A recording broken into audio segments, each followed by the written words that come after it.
ఓం శ్రీగురుభ్యో నమః.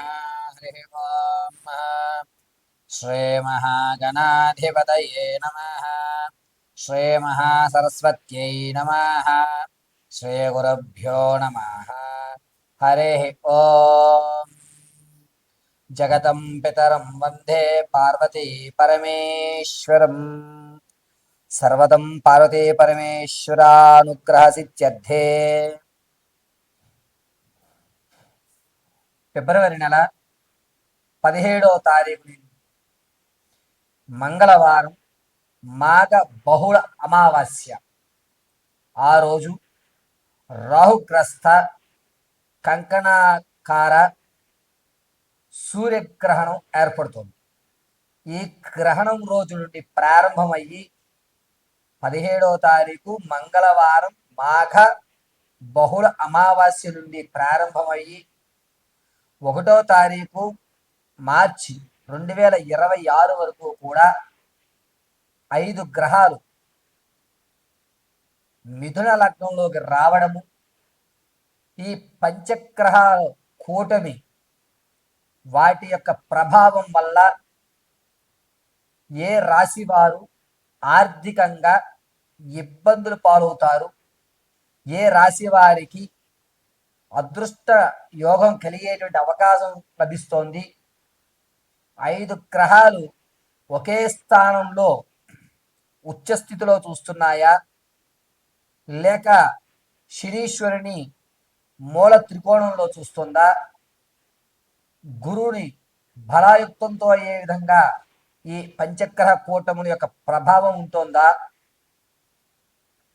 కేతుస్థానం ఆధారపడి మేషం నుంచి మొదలుకొని మేనం వరకు కూడా ఈ పంచగ్రహ కూటముల యొక్క ప్రభావం వల్ల ఏదన్నా పెను ప్రమాదాలు ఏర్పడేటువంటి సూచనలు ఉన్నాయా, అసలు ఫిబ్రవరి 17వ తారీఖు నుంచి మార్చి 1వ తారీఖు వరకు కూడా ఏ విధమైనటువంటి మార్పులు మీ యొక్క జాతకంలో జరుగుతున్నాయి, ఏ రాశి వారు వేదాంత పరంగా లేదా వైజ్ఞాన పరంగా లేక ఆధ్యాత్మిక పరంగా వారి యొక్క రంగాలు మార్చుకునేటువంటి అవకాశం ఏర్పడుతుంది, ఒంటరితనం అనేటువంటిది ఏ రాశి వారిని ఒంటరితనంగా చేయబడుతున్నారు, బంధువర్గం నుంచి దూరంగా నెట్టివేయబడేటువంటి రాసుల వారు ఎవరు, మీరు ఈ 17 నుంచి 1వ తారీఖు వరకు కూడా ఆర్థికంగా నిలబడడానికి మాకు ఈ పంచగ్రహ కూటమి ఏ విధంగా సహకరిస్తుందా గురుగారు, ఈ 17 నుంచి 1వ తారీఖు వరకు ఉండేటువంటి రోజుల్లో మేము ఏదన్నా పరిహారము మంత్రజపము అనుసరిస్తే మా జీవితంలో మార్పులు సంభవిస్తాయా అనేటువంటి పూర్తి విశ్లేషణ మనం పరిశీలన చేసుకుంటూ ఉంటాం. అయితే ఫిబ్రవరిలో 17వ తారీఖున మాఘ బహుళ అమావాస్య గ్రహణము. ఆ గ్రహణం మన భారతదేశంలో కనబడకపోవడం, కానీ గోచార రీత్యా జాతకాల్లో 5 గ్రహాలైనటువంటి రవి, చంద్రుడు, బుధుడు, శుక్రుడు, రాహు, పంచగ్రహ కూటములైనటువంటి 5 గ్రహాలు రవి, చంద్రుడు, బుధుడు, శుక్రుడు, రాహు, ఈ 5 గ్రహాలు కూడా ఒకే స్థానంలోకి ఏర్పడటం వల్ల మన జీవితంలో జరిగేటువంటి మార్పులు ఏమిటి అని వాటి యొక్క వివరణని పూర్తిగా మనం మేషం నుంచి మొదలు పెట్టుకుని మేనం వరకు కూడా ఒక్కసారి పరిశీలన చేద్దాం. ఈ పరిశీలనలో మీకు కావలసిన రెమెడీలు, ఇంట్లో ఉండి మీరు ఆచరించదగ్గ పరిష్కారాలు తెలియజేయడం జరుగుతుంది.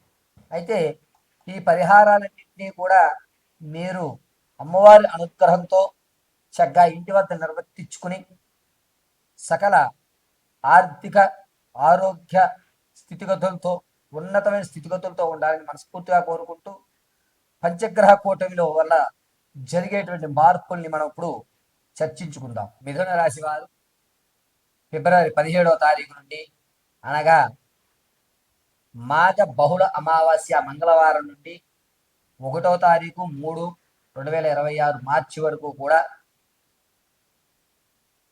పంచగ్రహ కూటమి వల్ల ఏ విధంగా ఆర్థికమైనటువంటి ఇబ్బందులు కలుగుతున్నాయి అంటే, ఇంతకు ముందు ఎప్పుడూ కూడా లేని విధంగా మీ చేతిలో ధనం అనేటువంటిది నీళ్ళలా ఖర్చు అవ్వడం, ఎక్కడ ఎందుకు ఏ విధంగా ఖర్చు పెడుతున్నామో తెలియకుండా అనుకోని ప్రయాణాలు ఎదురవ్వడం, అనుకోనిటువంటి స్థితుల్లో మీరు ధనాన్ని వేరే వాళ్ళకి ఇచ్చేయడం, ఏం కాదులే వీళ్ళు మన వాళ్ళే, ఇప్పుడు మనం వీళ్ళకి ఇస్తే మళ్ళా తిరిగి వస్తుంది అనేటువంటి భావనతో మీ దగ్గర ఉన్న ధనాన్ని వెచ్చించేయడం జరుగుతుంది. పైగా ఈ మిథున రాశి వారు 17వ తారీఖు నుంచి 24 వరకు కూడా ధనం అనేటువంటిది ఎలా ఖర్చు పెడతారు అంటే, అసలు ఇతని చేతికి ఎముకలు లేవు, అంత విధంగా ఇతను ధనాన్ని ఖర్చు పెడుతున్నాడు ఏమిటి అని అనుకుంటుంటారు. కానీ ఏదో తెలియని ప్రభావం వల్ల ఆ ధనమే ముందులే, ధనం ముఖ్యం కాదు, మనకి ప్రజలు ముఖ్యం, మనకి కష్టం వస్తే నలుగురు రావాలి అనేటువంటి ఒక ఆలోచనతో మీరు ధనాన్ని ఎక్కువ ఖర్చు పెడతారు. దానివల్ల లేనిపోని ఇబ్బందులు వచ్చేటువంటి రోజుల్లో జరుగుతున్నాయి.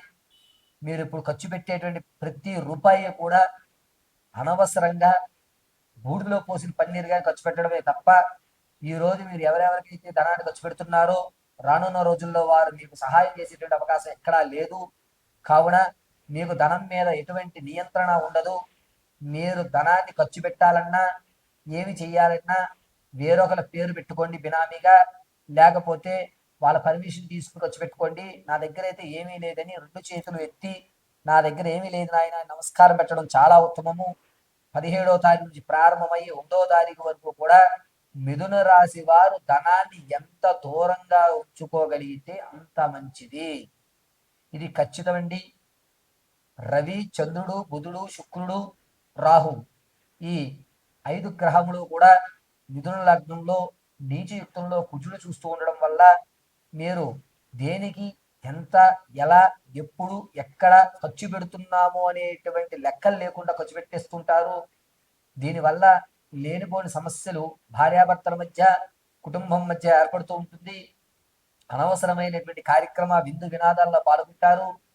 ఆ కార్యక్రమానికి అసలు మిమ్మల్ని ఎవరు పిలవకపోయినా వీడు మనకు తెలుసు, వీడు మనకు దూర బంధువు అని చెప్పి ఆ కార్యక్రమాల్లోకి వెళ్ళడం, మీ ప్రమేయం లేకుండానే ధనాన్ని ఖర్చు పెట్టుకోవడం, దీనివల్ల కుటుంబాల్లో అనేకమైన కలహాలు ఏర్పడటం ఫిబ్రవరి 19వ తారీఖు నుంచి 24 మధ్యలో జరుగుతుంది. దీనివల్ల కుటుంబంలో అనేకమైన ఇబ్బందులు కలుగుతున్నాయి. అంతేకాకుండా మిథున రాశి వారు ఈ 17వ తారీఖు నుంచి ప్రారంభమై 1వ తారీఖు వరకు కూడా ఆరోగ్యం విషయంలో మెడ నరాలకు సంబంధించి కొంచెం జాగ్రత్తగా ఉండాలి. మీరు పడుకున్నప్పుడు కానీ లేదా ప్రయాణాలు చేస్తున్నప్పుడు కానీ మెడ నరాలు పుంజుకుపోయే అవకాశాలు ఏర్పడుతున్నాయి. కాబట్టి డాక్టర్ గారి పర్యవేక్షణలో ఉండండి. ప్రతిరోజు కూడా నృసింహ మహామంత్రాన్ని పఠించడం లేదా చక్కెర పొంగల్ని స్వామివారికి నైవేద్యంగా శనివారం దేవాలయంలో కేజింపావు చక్కెర పొంగల్ని స్వామివారికి నైవేద్యంగా సమర్పించడం అత్యంత శుభసూచకంగా ఉంటుంది. సర్వం నారాయణ కటాక్షం కలుగుతుంది.